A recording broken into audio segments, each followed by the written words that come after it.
नमस्कार दोस्तों।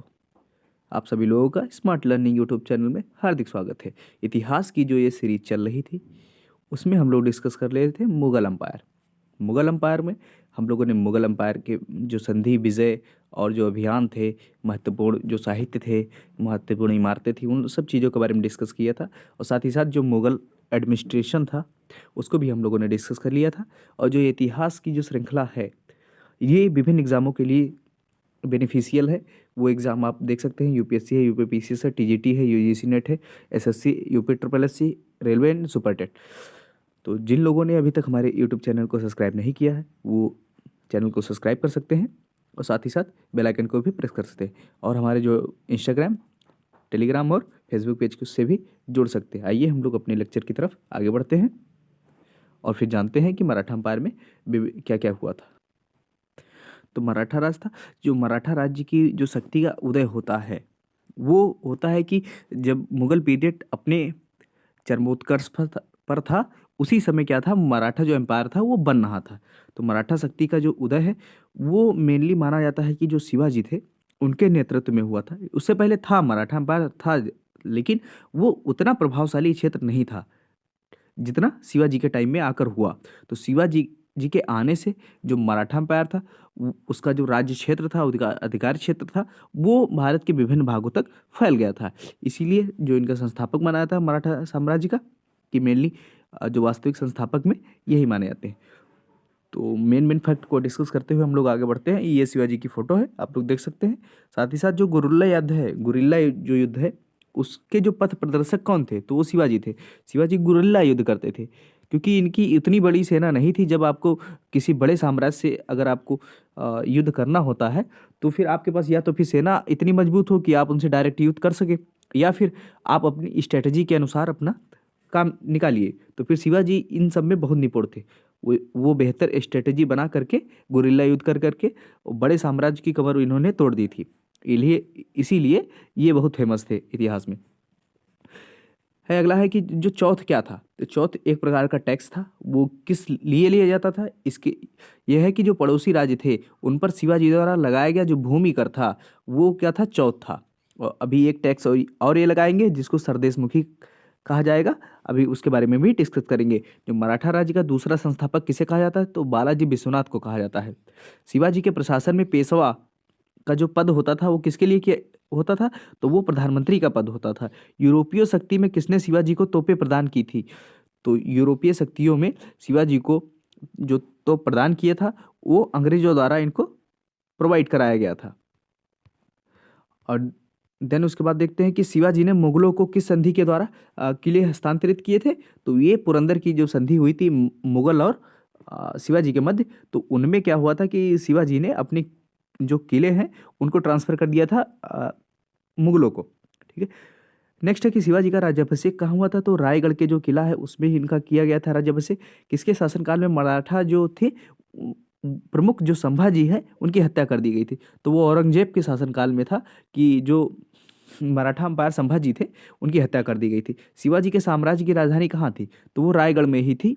रायगढ़ के जो क्षेत्र था वो उन्होंने उनको राजधानी बनाई थी अपनी। जो पानीपत की तीसरी लड़ाई है जो कब लड़ी गई, 1761 में। और 1761 का युद्ध क्या कहलाता है ये आप लोग कमेंट सेक्शन में बताएंगे। ये किनके मध्य हुई थी, तो ये थे पेशवा बाजीराव राव सेकंड और अहमद शाह अब्दाली। इनके मध्य जो था पानीपत की तीसरी लड़ाई लड़ी गई थी। और नेक्स्ट आगे देखते हैं कि ये एग्जाम कई बार पूछा गया है ये क्वेश्चन कि पानीपत का तीसरा युद्ध किनके मध्य लड़ा गया, हेमू और अकबर के बीच, हुमायूं और शेरशाह के बीच, मराठा और अहमद शाह अब्दाली के बीच, या फिर नादिर शाह और मुगलों के बीच। तो हमारा करेक्ट आंसर सी हो जाएगा, मराठा और अब्दुल शाह अब्दाली के बीच। नेक्स्ट है हम लोग देखते हैं कि जो शिवाजी सर्वाधिक किससे प्रभावित थे, तो शिवाजी जो सबसे प्रभावित थे वो जीजाबाई से थे। जीजाबाई कौन थी ये आप कमेंट सेक्शन में हमको बताएंगे। नेक्स्ट है कि अष्टप्रधान जो मंत्रिपरिषद में किस शासन के काल में हुआ था, तो अष्टप्रधान शिवाजी के जो राज दरबार में ये उपस्थित थे जिसे अष्टप्रधान कहा गया है। और अष्ट दिग्गज किसके शासनकाल में थे ये आप लोग बताएंगे। वो विजयनगर साम्राज्य के जो स्वामी थे कृष्णदेव राय, उनके राज दरबार में अष्ट दिग्गज हुआ करते थे। तो ये अष्टप्रधान है। तो अष्टप्रधान नाम की जो मंत्रिपरिषद थी किनके शासनकाल में थी? गुप्ता अंपायर के बीच में थी, विजयनगर प्रशासन में थी, चोल प्रशासन में थी या फिर मराठा प्रशासन में थी? तो जो मराठा एडमिनिस्ट्रेशन है उनमें अष्टप्रधान पाए जाते थे। नेक्स्ट है कि जो दास बोध है बुक है, इसकी रचना किसने की है? तो इसकी रचना समर्थ रामदास द्वारा की गई है। नेक्स्ट है कि लॉर्ड बेलेजली ने जो सहायक संधि सब्सिडरी जो अलायंस है को स्वीकार करने वाला पहला मराठा सरदार कौन था? तो सब्सिडरी जो अलायंस में ज्वाइन करने वाला पहला जो शासक मराठा सरदार कौन था? तो वो पेशवा बाजीराव द्वितीय थे। ये सबसे पहले जो सब्सिडरी अलायंस था अंग्रेजों का, उनमें इन्होंने सबसे पहले ज्वाइन किया था। वह कौन सा सेना नायक था जिसे बीजापुर के सुल्तान ने 1659 में शिवाजी को जिंदा या मुर्दा पकड़कर लाने के लिए भेजा था? तो वो था अफजल खां। शिवाजी मुगलों की कैद से भागते समय कौन कौन से नगर में कैद थे? तो वो आगरा में थे। ग्वालियर राज्य की स्थापना किसने की थी? तो ग्वालियर राज्य की स्थापना जीवाजीराव सिंधिया द्वारा किया गया था। और ये उनकी फोटो है। शिवाजी का जन्म कहाँ हुआ था? तो शिवाजी का जो जन्म हुआ था सिवनेर के दुर्ग में हुआ था। और एक इतिहासकार ने पानीपत की तीसरी लड़ाई को स्वयं देखा, वह कौन था? तो वो था काशीराज पंडित। काशीराज पंडित उस युद्ध में सम्मिलित थे, उस युद्ध को इन्होंने देखा और फिर उन्होंने अपनी बुक में इसके बारे में लिखा। शिवाजी और औरंगजेब के जो हैं वो आगरा दरबार में कब उपस्थित हुए थे? तो 1666 ईस्वी में शिवाजी और औरंगजेब आगरा की जो दरबार लगी थी वहां पर दोनों लोग उपस्थित थे। नेक्स्ट क्वेश्चन हम लोग देख सकते हैं कि संभाजी के बाद मराठा जो शासन है को किसने सरल और कारगर बनाया? तो वो थे बालाजी विश्वनाथ। इन्होंने संभाजी के बाद जो मराठा शासन है उसको इन्होंने संभाला। शिवाजी के अष्टप्रधान का जो सदस्य विदेशी मामलों की देखरेख करता था वह कौन था? तो वो था सुमंत। सुमंत नाम का जो पद है वो जो विदेश मंत्री होते हैं उस पद को मराठा प्रशासन में सुमंत कहा जाता था। पानीपत के जो तीसरे युद्ध में किसने मराठा को हराया? तो वो अफगानों ने मराठाओं को हराया था पानीपत के तीसरे युद्ध में। और पानीपत के तीसरे युद्ध में निम्नलिखित में से किसने मराठाओं को हराया था? ये क्वेश्चन देख लीजिए कितनी बार एग्जाम में पूछा गया है। ऑप्शन हमारे पास हो जाते हैं अफगानों द्वारा, अंग्रेजों ने, मुगलों ने या फिर रोहिलों ने। तो हमारा करेक्ट आंसर क्या हो जाता है? ए, अफगानों ने। नेक्स्ट है कि मोडी जो लिपि है का प्रयोग किसके विलेखों में किया जाता है? तो मोडी लिपि का जो उपयोग होता था वो मराठा जो लिटरेचर मिलता है उनमें इस लिपि को देखी जाती है। शिवाजी ने कब छत्रपति की उपाधि धारण कर अपना राज्याभिषेक करवाया? तो उन्होंने जून में अपना कराया था, जून 1674 ईस्वी में उन्होंने छत्रपति की उपाधि धारण करके अपना जो राज्य अभिषेक करवाया और तभी से ये जो शिवाजी थे उनको छत्रपति शिवाजी के नाम से जाना जाता है। शिवाजी के समय में अष्टप्रधान कहा जाता है। तो 8 मंत्रियों की एक परिषद है उसको कहा जाता था अष्टप्रधान। अष्टप्रधान मंत्रिपरिषद किसके राज्य प्रबंध में सहायता करते हैं? तो वो ऑप्शन हमको देखने को मिल जाता है हर्षवर्धन, समुद्रगुप्त, शिवाजी और यशोवर्मन। तो हमारा करेक्ट आंसर क्या हो जाएगा? Shivaji, option C. नेक्स्ट आगे है कि शिवाजी ने मुगलों को किस युद्ध में हराया था? तो वो सलाहार के युद्ध में उन्होंने शिवाजी ने मुगलों को हराया था। शिवाजी के समय में सरे नौबत का पद संबंधित था किससे? तो वो सैन्य प्रशासन से संबंधित था। शिवाजी के समय में सर ए नौबत जो था इस टर्म का उपयोग सैन्य प्रशासन के संबंध में किया जाता था। सरंजामी जो प्रथा थी किससे संबंधित थी? तो सरंजामी जो प्रथा थी वो मराठा भू राजस्व प्रथा से संबंधित थी। और मराठा काल में सरंजामी जो प्रथा थी भू राजस्व प्रशासन से संबंधित थी और मराठा सरदारों को सरंजामी भूमि उनके निर्वहन के लिए प्रदान की जाती थी। जैसे जो सरदार थे उनको वो वाली भूमि प्रदान कर दी जाती थी जिससे वो अपनी व्यवस्थाओं को संभालते थे। औरंगजेब की मृत्यु के समय मराठा नेतृत्व किसके हाथों में था? तो जब औरंगजेब की मृत्यु हुई 1707 में तो फिर उस समय जो प्रशासन था वो ताराबाई के हाथ में था। औरंगजेब की मृत्यु के समय मराठा नेतृत्व किसके हाथों में था? ये क्वेश्चन देख लिए, 2 बार एग्जाम में पूछा गया है। ऑप्शन हमारा है संभाजी, राजाराम, जीजाबाई और ताराबाई। तो हमारा करेक्ट आंसर डी हो जाएगा, ताराबाई। ठीक है, नेक्स्ट क्वेश्चन देख लेते हैं कि ये मराठा राज्य था उस समय। जो ये डॉटेड लाइन है ये देख लीजिए कि एक समय ऐसा था कि मराठा जो प्रशासन था वो ये पूरा रीजन जो निकल के आता है, ठीक है, वहां पर देखने को मिलता था पूरा रीजन। ठीक है। तो ये मिडिल ईस्ट का पूरा जो था, डेक्कन प्लेटू में भी इनका राज्य क्षेत्र हुआ था, कर्नाटक में भी था थोड़ा, और कर्नाटक के बाद ये गुजरात में फैले हुए थे। इधर जो हरियाणा का क्षेत्र था, उत्तर प्रदेश का थोड़ा सा एरिया था, पंजाब का जो एरिया था, राजस्थान का एरिया था, और साथ ही साथ ये ऊपर वहाँ पाकिस्तान का जो आधुनिक है वहाँ तक इनका साम्राज्य फैला हुआ था, मराठा राज्य। तो आप लोग समझ सकते हैं कि उस समय जो मराठा अंपायर था वो कितना प्रबल हुआ करता था, इनकी नीतियाँ कितनी अच्छी रही होंगी कि इन्होंने इतना बड़ा प्रशासन इन्होंने इकट्ठा कर लिया। तो शिवाजी को जो पहाड़ी चूहा या फिर साहसी डाकू की संज्ञा किसने दी है? तो ऐसी जो संज्ञा औरंगजेब द्वारा दी गई थी, क्योंकि ये गुरिल्ला युद्ध करते थे और इसमें जो मुगल थे वो निपुण थे नहीं, इसलिए उन्होंने पहाड़ी चूहा या फिर साहसी डाकू इनको शिवाजी को कहना संबोधित करना शुरू कर दिया। 1775 से 1782 के प्रथम आंग्ल मराठा युद्ध का क्या परिणाम था? तो किसी भी पक्ष में जीत दर्ज इस युद्ध में नहीं हुई थी, ठीक है। और ये अनिर्णायक युद्ध रहा कि जिसमें कोई निर्णय हो ही नहीं पाया। शिवाजी का जो अंतिम सैन्य अभियान था कहाँ था? तो कर्नाटक का अभियान था, अंतिम उनका सैन्य अभियान माना जाता है। और नेक्स्ट अभी देख लेते हैं कि शिवाजी के काल से संबंधित जो प्रमुख घटनाएं हैं उनको हम लोग देखना स्टार्ट करते हैं। तो शिवाजी से संबंधित प्रमुख घटनाएं थी कि 1627 ईस्वी में शिवाजी का जन्म होता है। 1643 ईस्वी में क्या था कि पिता की जागीर के प्रशासक बने 1643 में, और सक्रिय जीवन की इनकी यहीं से शुरुआत हो जाती है। और 1645 से 1647 के बीच बीजापुर के अधीन जो रायगढ़, तोरण व कोंकण के जो दुर्ग हैं उनकी विजय इन्होंने 45 से 47 के मध्य इन्होंने की थी। देन था 1647 ईस्वी में दादा कोंडदेव की मृत्यु के बाद स्वतंत्र जीवन की इनकी शुरुआत हो जाती है 1647 से। और 1648 में पुरंदर के दुर्ग पर इन्होंने कब्जा जमाया। और 1649 में पिता को बीजापुर के आदिल शाही शासक से छुड़ाने के लिए मुगलों से संधि का असफल इनका प्रयास रहा, जिसमें ये सफल नहीं हो पाए। और 1659 में क्या हुआ कि बीजापुर के शासक द्वारा भेजे गए अफजल खां की इन्होंने हत्या कर दी, और तभी से ये क्या हुआ कि पूरे भारत में ये फेमस हो गए। और 1663 में क्या हुआ कि औरंगजेब के सूबेदार शाइस्ता खां को हराया तथा भागने पर इन्होंने विवश कर दिया। और 1665 में क्या हुआ कि मुगल सम्राट के प्रतिनिधि जो राजा जय सिंह के साथ इनकी पुरंदर की संधि होती है, जिनमें इनके जो महत्वपूर्ण जो किले थे इनको मुगलों को देना पड़ा, क्योंकि ये उस युद्ध में हार गए थे शिवाजी। और 1666 ईस्वी में क्या होता है कि आगरा में जो मुगल दरबार में ये गए, लेकिन औरंगजेब ने वहाँ धोखे से इन्हें बंदी बना लिया और उन्हें जयपुर महल आगरा में रखा।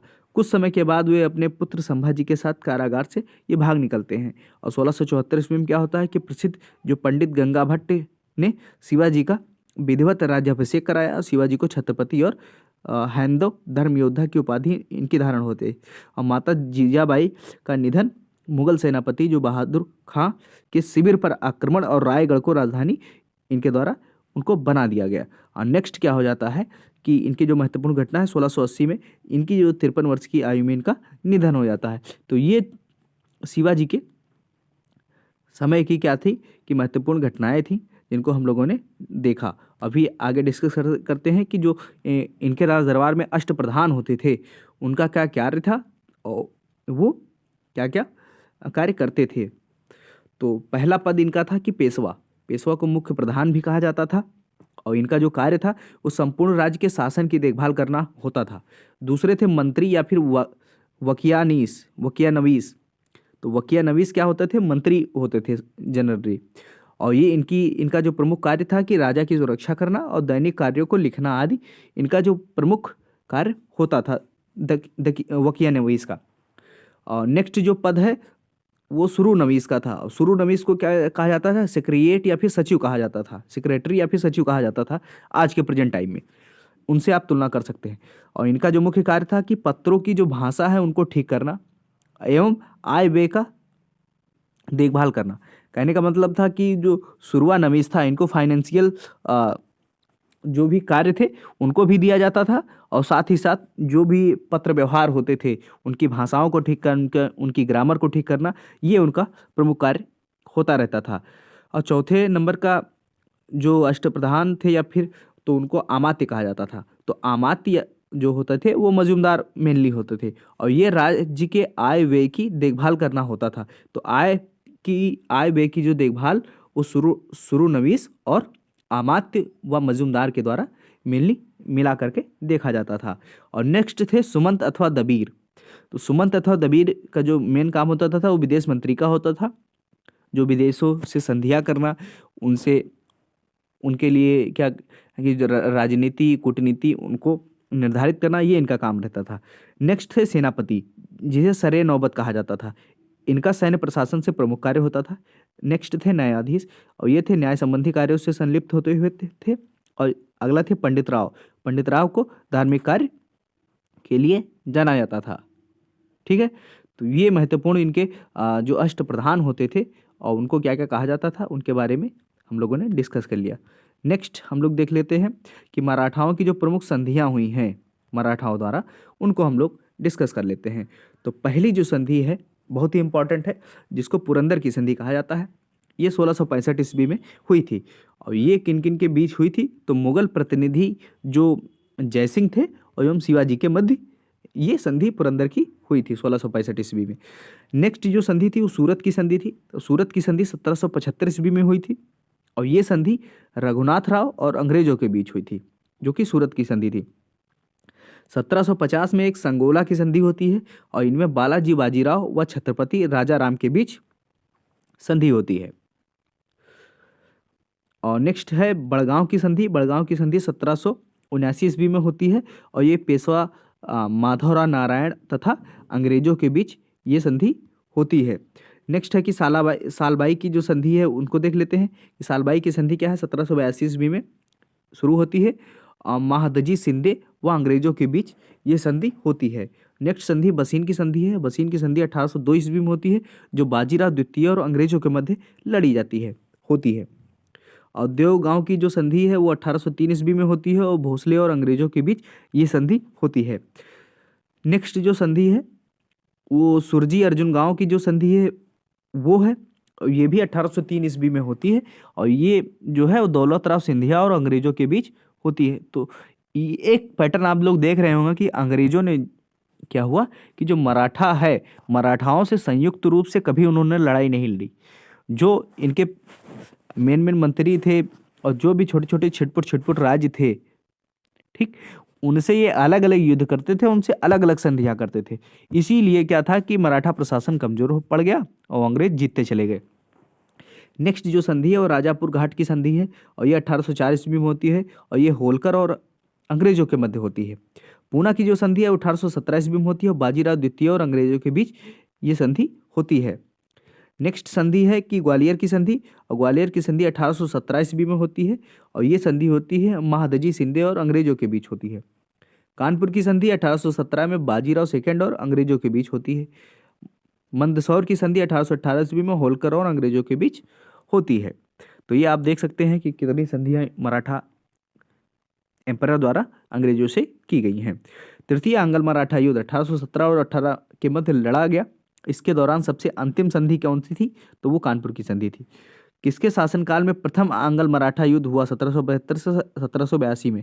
तो वो माधवराव जो नारायण थे उनके शासनकाल में प्रथम आंग्ल मराठा युद्ध लड़ा गया था। और नेक्स्ट जो द्वितीय आंग्ल मराठा युद्ध था वो 1803 से 1806 ईस्वी में, एवं तृतीय आंग्ल मराठा युद्ध 1817 से 1818 किनके समय में, किस मराठा पेशवा के समय में लड़ा गया था? तो वो बाजीराव द्वितीय थे। बाजीराव द्वितीय के समय में ये द्वितीय आंग्ल मराठा और तृतीय आंग्ल मराठा युद्ध लड़ा गया। मराठा जो साम्राज्य है उनका अंतिम पेशवा कौन था? तो अंतिम पेशवा बाजीराव द्वितीय थे। अब किसे अंतिम महान पेशवा कहा गया? तो माधवराव नारायण को अंतिम महान पेशवा कहा गया। उसके बाद जो पेशवा थे उनकी शक्ति कमजोर होती चली गई। शिवाजी के बाद किसने गुरिल्ला युद्ध का संचालन किया? तो वो बाजीराव प्रथम थे। किस मराठा पेशवा को मैकियावेली कहा जाता था? तो नाना फडणवीस को मैकियावेली कहा जाता था। किसने पानीपत के तृतीय युद्ध में संगठित मराठा सेना का नेतृत्व किया? तो सदाशिवराव सिंधिया हुआ करते थे, जिन्होंने पानीपत के तृतीय युद्ध में मराठा सेना का नेतृत्व किया था। मराठा साम्राज्य की सबसे बहादुर महिला कौन थी? तो वो थी ताराबाई। अब किसने पुर्तगालियों से सालसेट और बेसिन के द्वीपों को छीना तो वो बाजीराव प्रथम थे। शिवाजी ने मजबूत नौसेना का गठन किया और शिवाजी का सर्वप्रथम नौसैनिक बेड़ा कहाँ स्थापित हुआ, तो वो कोलाबा में स्थापित हुआ था। तो इस प्रकार हम लोगों ने महत्वपूर्ण जो मराठा अंपायर था उसके जो महत्वपूर्ण तथ्य थे उनको हम लोगों ने जाना। उसके बाद हम लोग डिस्कस कर लेते हैं विविध, जो मिडवल इंडिया में, मिडवल भारत में, मिडवल हिस्ट्री जो थी उसमें जो मिसलेनियस बचा हुआ है मिडवल इंडिया के, कि जो भी फैक्ट बच गए हैं, कहीं डिस्कस नहीं हो पाए हैं, हमसे छूट गए हैं मिडल हिस्ट्री से, तो वो जो फैक्ट हैं वो हम लोग यहाँ पे डिस्कस कर लेते हैं और देन उसके बाद हम लोग इस लेक्चर का समाप्त करेंगे। तो फिर आगे बढ़ते हैं कि जो पृथ्वीराज विजय का लेखक कौन था, तो पृथ्वीराज विजय का लेखक जो थे वो जयानक हुआ करते थे। नागर और बेसर क्या है, तो नागर और बेसर भारतीय जो मंदिर वास्तुकला की जो शैली है वो ये दो जो प्रमुख शैलियाँ हैं, एक उत्तर भारत की और एक दक्षिण भारत की। तो उत्तर भारत की नागर है और दक्षिण भारत की बेसर शैली है, द्रविड़ शैली है, सॉरी। नागर और बेसर क्या है कि दोनों भारतीय मंदिर वास्तु की दो मुख्य शैलियाँ हैं और फिर ये और दोनों को मिला करके एक तीसरी शैली भी बनाई गई है। तो सर्वप्रथम उत्तर भारत की शैली को देख लेते तो वो नागर शैली है और दक्षिण भारत की लेते हैं तो द्रविड़ शैली है। और जब उत्तर और भारत की दोनों शैलियों को मिक्स कर दिया जाता है तो वो कहलाती है बेसर शैली। ठीक है, तो ये पूरा फैक्ट था। अगला है कि बड़ा इमामबाड़ा कहाँ स्थित है, तो वो लखनऊ में स्थित है।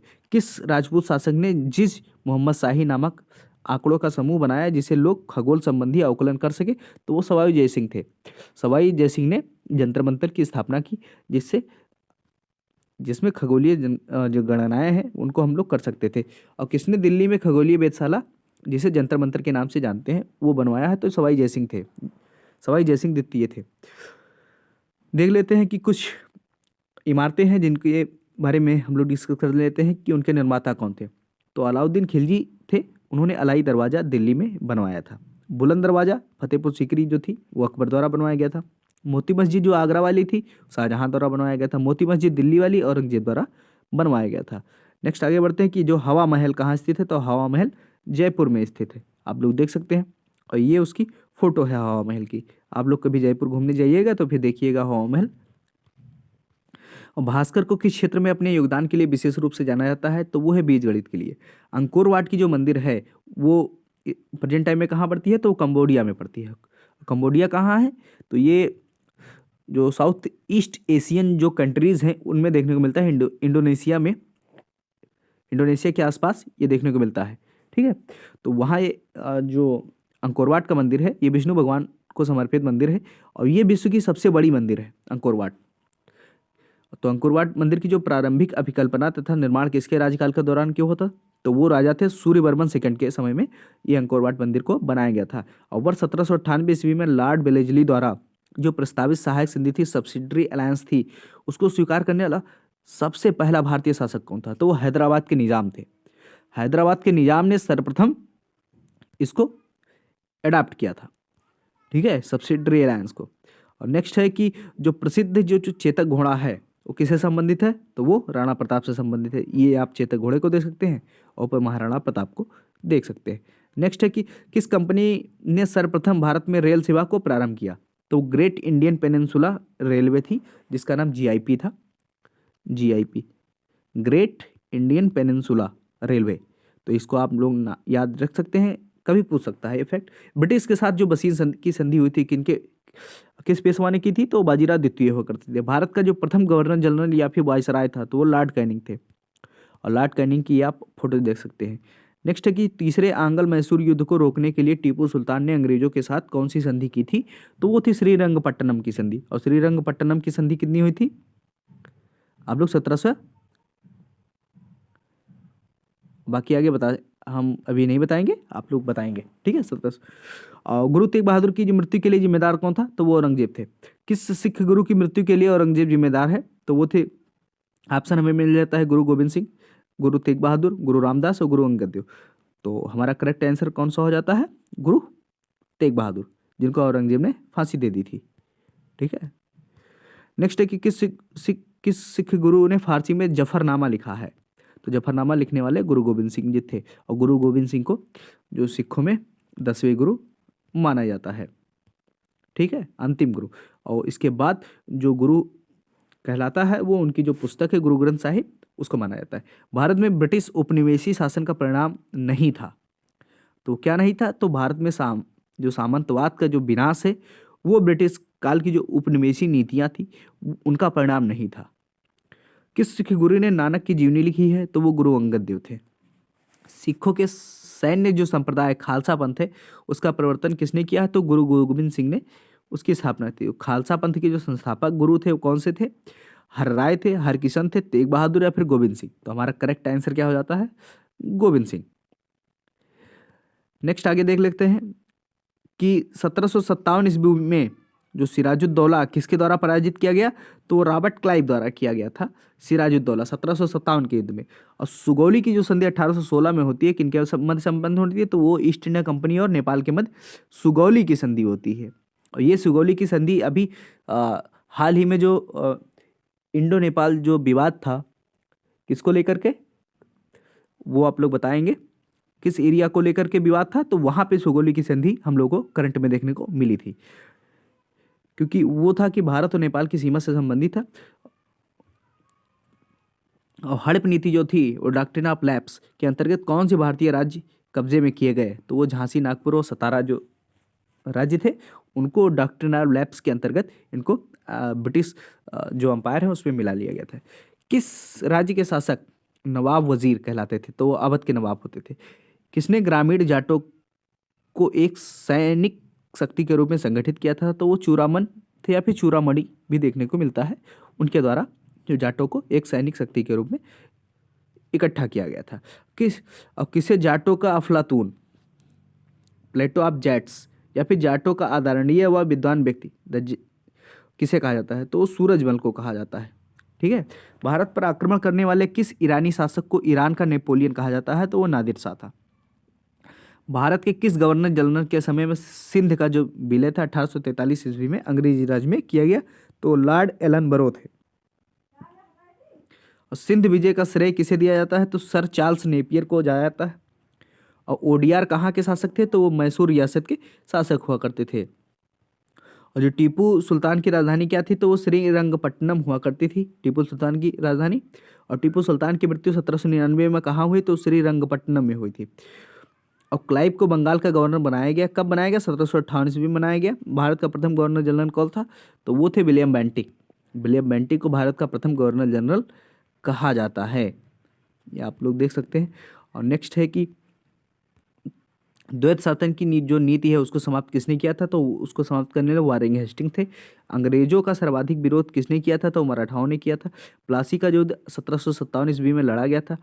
एक अत्यधिक ऐतिहासिक महत्व रखता है क्योंकि इसने किया था कि इसने बंगाल में ब्रिटिश वर्चस्व के लिए मार्ग प्रशस्त किया और उसके बाद संपूर्ण भारत पर जो ब्रिटिश नियंत्रण है उसका रास्ता खुल गया था। 1757 का जो प्लासी का युद्ध हुआ था वो, क्योंकि इनमें प्लासी के युद्ध में बहुत ही निर्णायक होता है। देन उसके बाद 1764 का जो बक्सर का युद्ध हुआ वो पूर्णतया क्या था कि अब जो भारत में शासन करने वाली सबसे बड़ी शक्ति कौन हो जाती है? तो वो अंग्रेजी हुकूमत हो जाती है। तो ब्रिटिश सरकार भारतीयों को आधुनिक शिक्षा देना चाहती थी। इसमें उनका क्या उद्देश्य था? कि भारत में वो अपनी राजनीतिक सत्ता की नींव सुदृढ़ कर पाएं। इसके लिए उन्होंने अंग्रेजी शिक्षा जो पद्धति थी उसको इन्होंने लागू कर दी। और प्रशासनिक जो अव्यवस्था था या फिर कुशासन था उसके आधार पर डलहौजी ने किस राज्य को ब्रिटिश साम्राज्य में मिलाया? तो वो थे अवध। आदि ग्रंथ किसने संकलित किया? तो गुरु अर्जुन देव थे, उन्होंने आदि ग्रंथ को संकलित किया। और आदि ग्रंथ अथवा गुरु ग्रंथ साहिब का संकलन निम्नांकित में से किसने किया था? तो गुरु गोविंद सिंह थे, तेग बहादुर थे, गुरु गोविंद सिंह या फिर गुरु अर्जुन देव। तो हमारा करेक्ट आंसर क्या हो जाएगा? डी, गुरु अर्जुन देव के द्वारा जो गुरु ग्रंथ साहिब पुस्तक है उसको लिखा गया। भारत में आधुनिक शिक्षा प्रणाली की नींव किससे पड़ी? तो वो पड़ी थी 1835 के जो मैकाले के सुझाव आए थे। मैकाले को जो पाश्चात्य शिक्षा पद्धति है उसके लिए कमेटी गठित की गई थी मैकाले की अध्यक्षता में। उन्होंने अपनी रिपोर्ट सबमिट करी और उसी को अंग्रेजी जो हुकूमत है ईस्ट इंडिया कंपनी द्वारा उसको यहाँ पे लागू कर दिया गया। और पंजाब में सिख राज्य के संस्थापक कौन थे? तो वो थे रणजीत सिंह। किसने फ्रांसीसी विशेषज्ञों की मदद से जो डिंडीगुल में एक आधुनिक शस्त्रागार है उनकी स्थापना की गई थी, जहाँ पे आधुनिक जो शस्त्र बनाए जाते थे तो वो उसको किसने स्थापित किया था? तो उसके स्थापित करने वाला हैदर अली थे। किस मुगल बादशाह ने 1733 में बिहार की जो सूबेदारी थी उसको बंगाल के नवाब सुजाउद्दीन को प्रदान की थी? तो मोहम्मद शाह रंगीला थे, उन्होंने उनको प्रदान कर दी थी। अंग्रेजों का जो पेंशनर बनने वाला प्रथम भारतीय मुगल बादशाह कौन था? तो वो था शाह आलम द्वितीय। नेक्स्ट था कि जो गोद प्रथा पर प्रतिबंध लगाने वाला गवर्नर जनरल कौन था? तो वो थे लॉर्ड डलहौजी। पंजाब के राजा रणजीत सिंह को राजधानी कहाँ उन्होंने स्थापित की? तो लाहौर में। हैदर अली की जो मृत्यु थी 1782 में किस युद्ध के दौरान हुई? तो द्वितीय आंग्ल मैसूर युद्ध के दौरान हुई थी। ब्रिटिश सरकार का वह गवर्नर जनरल कौन था जिसने भारत में डाक टिकट शुरू किए? तो वो डलहौजी थे। सती प्रथा का अंत करने वाला तथा ठगी को समाप्त करने का श्रेय किसको जाता है? तो लॉर्ड विलियम बेंटिक को जाता है। और भारत में रेल लाने वाला गवर्नर जनरल कौन था? तो डलहौजी था। नेक्स्ट है कि अवध के जो स्वायत्तता राज्य का संस्थापक कौन था? तो वो था सादत खां या फिर बुरहान उल मुल्क थे। किसे मीर कासिम और शुजाउद्दौला के साथ मिलकर अंग्रेजी ईस्ट इंडिया कंपनी पर युद्ध घोषित किया और बाद में वो बक्सर के युद्ध में अंग्रेजों से पराजित हुए? तो वो थे शाह आलम द्वितीय। और यही जो युद्ध था वो अंग्रेजी हुकूमत को भारत में लाने का अंतिम निर्णायक युद्ध था, क्योंकि एक बार इसको अंग्रेज जीत गए और उसके बाद उनका पूरा रास्ता खुल गया। अब कोई ऐसी बड़ी शक्ति नहीं बची थी भारत में जो अंग्रेजों के राज्य में नहीं मिली हुई थी। ईस्ट इंडिया कंपनी द्वारा बंगाल के नवाब के बीच जब प्लासी का युद्ध हुआ तो उस समय मुगल सम्राट कौन थे? तो अजीजुद्दीन आलमगीर सेकेंड हुआ करते थे। ईस्ट इंडिया कंपनी के नेतृत्व में रॉबर्ट क्लाइव के उत्तराधिकारी कौन हुए? तो वारेन हेस्टिंग थे। नवाब सिराजुद्दौला और ईस्ट इंडिया कंपनी के बीच जो संघर्ष का प्रमुख कारण क्या था? तो अंग्रेजों ने व्यापार छूटों का दुरुपयोग किया था, इसीलिए इनके बीच संघर्ष हुआ था। जो सुरक्षा प्रकोष्ठ की जो नीति थी वो संबंधित थी, किससे संबंधित थी? तो वो वारेन हेस्टिंग से संबंधित थी। रिंग फेंस जो पॉलिसी थी वो वारेन हेस्टिंग से संबंधित हुआ करती थी। इलाहाबाद की जो संधि थी 1765 ईस्वी में, उसके बाद रॉबर्ट क्लाइव ने मुर्शिदाबाद को उपदीवान किसे बनाया था? तो मोहम्मद रजा खान को उन्होंने उपदीवान बनाया था। किस भारतीयों को रॉबर्ट क्लाइव ने बिहार का नायब या फिर दीवान नियुक्त किया था? वो था राजा सिताब राय। रणजीत सिंह ने सुप्रसिद्ध कोहिनूर हीरा प्राप्त किया था शाह शुजा से। ब्रिटिश जनरल जिसने हैदर अली को पोर्टनोवा के युद्ध में हराया तो वो थे सर जनरल आयरकूट। महाराजा रणजीत सिंह के उत्तराधिकारी कौन थे? तो वो खड़क सिंह थे। नेक्स्ट है कि किस सिख गुरु ने विद्रोही राजकुमार खुसरो की सहायता एवं धन व आशीर्वाद से की थी? तो वो थे गुरु अर्जुन देव। इसी कारण इनको भी फांसी दे दी गई थी। सबसे अधिक निर्णायक युद्ध जिसने अंग्रेजों के भारत के प्रभुत्व को संस्थापित कर दिया था तो वो था बक्सर का युद्ध। 1 नवंबर 1858 को महारानी विक्टोरिया द्वारा घोषणा पत्र इलाहाबाद में पढ़कर किसने सुनाया था? तो वो थे लॉर्ड कैनिंग। रणजीत सिंह ने किस मिसल से संबंधित थे? तो वो थे सुकरचकिया मिसल से वो संबंधित थे। नेक्स्ट है कि तथाकथित कुशासन के आधार पर किस गवर्नर जनरल ने मैसूर राज्य के प्रशासन को ले लिया था? तो लॉर्ड विलियम बेंटिक थे। किसने अपनी राजधानी मुर्शिदाबाद से मुंगेर स्थानांतरित कर दी थी? तो वो थे मीर कासिम। किसकी समाधि के कारण नांदेड़ गुरुद्वारा सिखों द्वारा पवित्र माना जाता है? गुरु गोविंद सिंह। बक्सर का युद्ध 1764 के समय दिल्ली के शासक कौन था? शाह आलम द्वितीय। टीपू सुल्तान ने अंग्रेजों के साथ युद्ध कब मारे गए थे? तो 1799 हुआ करता था। सिखों के अंतिम गुरु कौन थे? गुरु गोविंद सिंह थे। कौन सा युद्ध था जिसने भारत में ब्रिटिश प्रभुत्व को प्रारंभ किया? तो वो थे प्लासी का युद्ध। बंगाल के किस गवर्नर के समय में सरकारी खजाना मुर्शिदाबाद से कलकत्ता स्थानांतरित किया गया था? वो था वारेन हेस्टिंग। भारत में प्रथम रेलवे लाइन किस ब्रिटिश गवर्नर जनरल के समय बिछाई गई थी? तो वो थे लॉर्ड डलहौजी के समय में बिछाई गई थी। और नेक्स्ट क्या है कि देख लेते हैं कि डिंडीगुल नाम है क्या है कि तमिलनाडु का एक शहर था जिसका नाम डिंडीगुल हुआ करता था। किसके समय में कलकत्ता में प्रथम न्यायालय की स्थापना की गई? तो वारेन हेस्टिंग के समय में हुई थी। बंगाल के किस गवर्नर जनरल के काल में पिट्स इंडिया एक्ट 1784 लाया गया था? तो वो वारेन हेस्टिंग के समय में लाया गया था। भारत शासकों में से कौन सा था जिसने विदेशों में आधुनिक पद्धति से दूतावास स्थापित किया था? तो वो थे टीपू सुल्तान। नेक्स्ट है कि भारत से ब्रिटेन की ओर संपत्ति का जो अपवहन होता है, ड्रेन ऑफ वेल्थ होता है, उस सिद्धांत को प्रतिपादित करने वाले कौन से नेता थे? तो वो दादा भाई नौरोजी हुआ करते थे। भारत में ब्रिटिश भूराजस्व जो प्रणाली है का किसने अधिक लाभ प्राप्त किया? तो वो जमींदार थे। भारत में सबसे पहली सूती वस्त्र मिल किस शहर में स्थापित की गई? बंबई में। अंग्रेजों द्वारा बनाई गई भू राजस्व व्यवस्था की कौन सी भू व्यवस्था कृषकों के हितों को अधिक सुरक्षा प्रदान करती है? तो मद्रास प्रांत की जो रैयतवाड़ी भू व्यवस्था है वो प्रदान करती है। नेक्स्ट हो जाता है किसके द्वारा बंगाल और बिहार का स्थायी बंदोबस्त, इस्तमरारी बंदोबस्त शुरू किया गया था? तो वो था लॉर्ड कॉर्नवालिस। नेक्स्ट है ये रैयतवाड़ी व्यवस्था कब लागू की गई? 1820 में। अंग्रेजी शासनकाल में भारत का कौन सा क्षेत्र अफीम उत्पादन के लिए प्रसिद्ध था? वो था बिहार। 18वीं सदी में बंगाल में वस्त्र उद्योग के पतन के लिए उत्तरदायी कारण क्या था? तो ब्रिटेन को निर्यात करने वाले माल पर उच्च तटकर थे। अंग्रेजों द्वारा सर्वप्रथम कहवा बागान लगाए गए थे? तो वायनाड जनपद में ये लगाए गए थे। नेक्स्ट है कि अंग्रेजी शासन के दौरान भारत के आर्थिक दोहन के विचार का प्रतिपादन किसने किया था? दादा भाई नौरोजी थे। उस समय भारत में अंग्रेजों के समय में प्रथम जनगणना किसके कार्यकाल में हुई? तो लॉर्ड मेयो के हुई थी। सर थॉमस मुनरो किस भूराजस्व बंदोबस्त से संबंधित है? तो रैयतवाड़ी बंदोबस्त से संबंधित है। भारत में प्रथम रेल लाइन का निर्माण 1853 में किन मध्य नगरों में हुआ था? तो वो चली थी रेल बंबई और ठाणे के बीच सर्वप्रथम चलाई गई थी।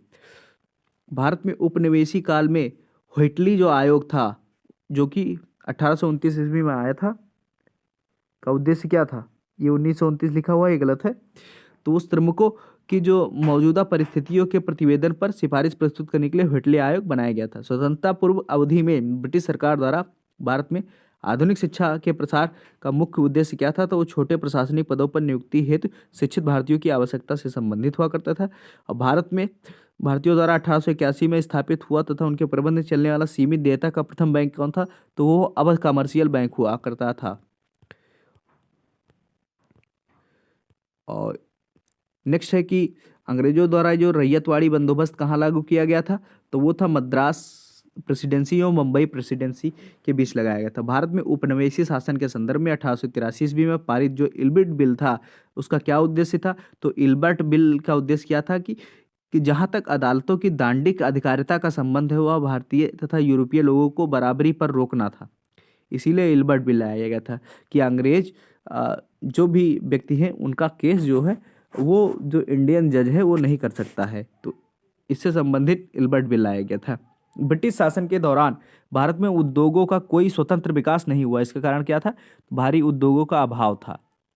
नेक्स्ट है कि ब्रिटिश ईस्ट इंडिया कंपनी का जो व्यापारिक अधिकार अंतिम रूप से किस एक्ट के तहत समाप्त किया गया? तो वो 1833 ईस्वी का चार्टर एक्ट था। वो स्थायी बंदोबस्त 1793 ईस्वी के मध्य अंतर्गत जमींदारों से अपेक्षा की गई थी कि वो खेतिहरों को पट्टा जारी करेंगे तथा अनेक जमींदारों ने पट्टे जारी नहीं किए। इसका कारण क्या था? कि जमींदारों के ऊपर कोई सरकारी नियंत्रण नहीं था, इसलिए उन्होंने नहीं किया। भारत शिक्षा का मैग्ना कार्टा महाधिकार पत्र कहा जाता है किसे? तो वुड का जो घोषणा पत्र है 1854 का, उसको भारतीय शिक्षा का मैग्ना कार्टा कहा जाता है। और किसने 1911 ईस्वी में प्रथम जो था प्राथमिक शिक्षा को निःशुल्क तथा अनिवार्य बनाने वाला विधेयक इंपीरियल लेजिस्लेटिव काउंसिल में प्रस्तुत किया गया, जिसे प्राथमिक शिक्षा का मैग्ना कार्टा कहा जाता है। उसको किसने बताया? तो वो गोपाल कृष्ण गोखले थे। उन्होंने इसको प्राथमिक शिक्षा का मैग्ना कार्टा कहा, जो भी लाया था। नेक्स्ट हम लोग डिस्कस कर लेते हैं, देख लेते हैं कि भारत में आधुनिक शिक्षा का जन्मदाता किसे कहा जाता है? तो वो चार्ल्स ग्रांट थे, उनको कहा जाता है।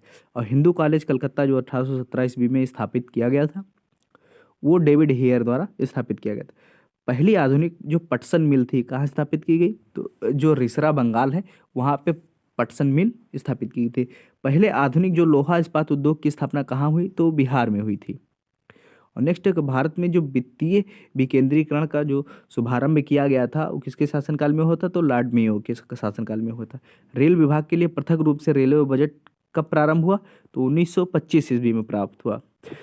ब्रिटिश नागरिकों को सर्वप्रथम किस वर्ष भारत में भूमि खरीदने एवं बसने की अनुमति मिली? तो 1833 ईस्वी में मिली। दादा भाई नौरोजी ने अंग्रेजों द्वारा किए गए कार्य जो थे अनिष्ट कार्य थे, उनको अनिष्टों का अनिष्ट की संज्ञा दी गई। तो वो क्या था? धन के निष्कासन का सिद्धांत के लिए उन्होंने इस वाक्य का प्रयोग किया था। और किसने भारत में अंग्रेजी उपनिवेश नियंत्रण की आलोचना में अन ब्रिटिश पदावली का उपयोग किया था तो वो थे दादा भाई नौरोजी। तो ठीक, इस तथ्य के साथ हम लोग अपना जो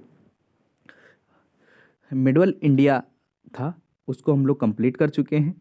और नेक्स्ट डे से हम लोग क्या होगा कि आधुनिक भारत को डिस्कस करेंगे। ठीक है, मॉडर्न इंडिया के बारे में चर्चा शुरू होगी।